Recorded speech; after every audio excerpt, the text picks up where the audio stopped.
Altså, du skal bare dreje hele kroppen rundt og se, hvor mange gange du kan dreje rundt. Men kan du ikke prøve det uden hula hop-ringen? Vis mig, hvordan. Jo. Prøv.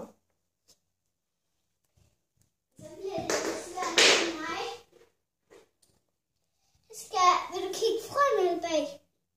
Begge dele. Først for. Ja, det var lidt svært. Skal det ikke være hurtigere?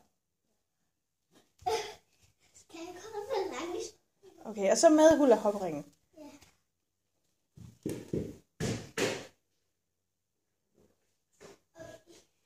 Så går jeg med. Nå. Ja. Var det mange gange træk rundt? Ja, det var det. Hvor mange gange var det? Det var 2.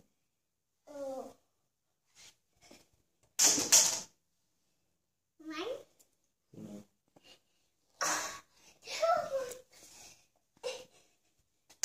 Hvor mange var det? Så er det fars tur.